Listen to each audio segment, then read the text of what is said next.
பாமக தலைவர் என்று தற்போது சமீபத்தில் அறிக்கை வெளியிட்டிருந்த அன்புமணியுடன் பாமகவுடைய மூத்த முக்கிய நிர்வாகிகள் சந்தித்திருக்கிறார்கள். பொதுச் செயலாளர் மற்றும் பொருளாளர் இருவரும் சந்தித்திருக்கிறார்கள். அண்மையில் பாமகவில் உட்கட்சி பூசல் நிலவி வந்திருந்த சூழ்நிலையில் தானே கட்சியினுடைய நிறுவனர் தலைவர் என்று மருத்துவர் ராமதாஸ் அறிக்கை வெளியிட்டிருந்தார். செய்தியாளர் சந்திப்பில் கூறியிருந்தார். இதையடுத்து 2 தினங்களுக்கு முன்னர் தான் பொதுக்குழுவால் தேர்ந்தெடுக்கப்பட்ட நிர்வாகி தலைவர் என்று அன்புமணி ராமதாஸ் அறிக்கை வெளியிட்டிருந்தார். இந்த சூழ்நிலையில் மிக முக்கியமான ஒரு சந்திப்பு அன்புமணியுடன் நிகழ்ந்திருக்கிறது. விவரங்களுக்காக செய்தியாளர் சிவகுமார் இணைப்பில். சிவகுமார், இந்த சந்திப்பு தொடர்பான உங்களது விவரம்.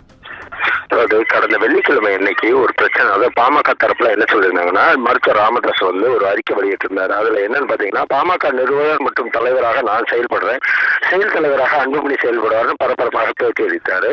இந்த பிரச்சனையானது பாமக கட்சியினர் மத்தியில் ஒரு சலசலப்பை ஏற்படுத்திச்சதோட இல்லாம பல்வேறு தரப்புல தொடர்ச்சியா அதாவது அன்புமணி ராமதாஸ் திகழணும் அப்படின்னு சொல்லி ஒரு வேண்டுகோள் எடுத்தப்பட்டு அதன் அடிப்படையில பல்வேறு கட்ட பேச்சுவார்த்தைகள் நடந்தது. அதுல அவர்களது ஒரு பாமக நிர்வாகிகள், அதே மாதிரி மருத்துவர் ராமதாஸோட மகள்கள், அதாவது குடும்பத்தினர்களுடன் பலர் ராமதாஸை சந்தித்து ஆலோசனை ஈடுபட்டாங்க.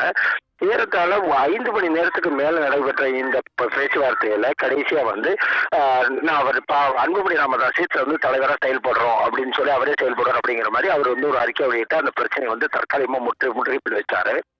அதனை தொடர்ந்து பாத்தீங்கன்னா அவரோட உறவினர்கள், குடும்பத்தினர் உள்ளிட்டோர் பலர் அவரை சந்திச்சு சமாதான எடுத்துப்பட்டாங்க. இந்நிலையில நேற்று என்னாச்சு பாத்தீங்கன்னா, பாமக தரப்புல ஒரு அறிக்கை ஒண்ணு வெளியிட்டு இருந்தாங்க. யாருன்னு பாத்தீங்கன்னா திலகபாமா ஒரு அறிக்கை வெளியிட்டு இருந்த நிலையில என்ன சொல்லியிருந்தாங்கன்னா, மருத்துவர் தவறான ஒரு வழிகாட்டுதல் ஆயிருக்கு, நிலை கொண்டு போறாரு அப்படிங்கிற மாதிரி ஒரு அறிக்கை வெளியிட்டு இருந்தாரு. இதனை அடுத்து என்னன்னா, வடிவேல் ராமன் உள்ளிட்டோர் பல்வேறு ஒரு இதுல எதிர்ப்பு தெரிவிச்சாங்க.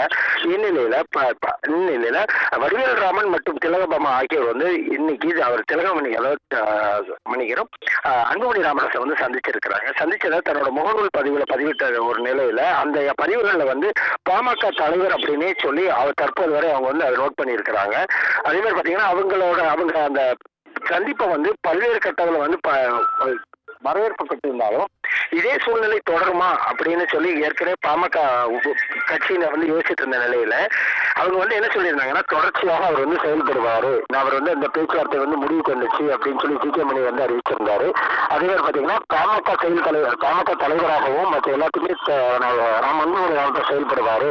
அதே மாதிரி வரக்கூடிய மாநாட்டுல போதிய அளவுக்கு ஏற்பாடு செயல்படும் சொல்லி தெரிவிச்சிருந்த நிலையில இன்று இவர்கள் மீண்டும் அன்புமணி ராமதாஸை பாமக தலைவர் அப்படின்னு சொல்லி குறிப்பிட்டிருக்கிறது பாமக தொண்டர்கள் மத்தியில ஒரு மகிழ்ச்சியை ஏற்படுத்தியிருக்கிறது. கோபால், விவரங்களுக்கு நன்றி சிவகுமார்.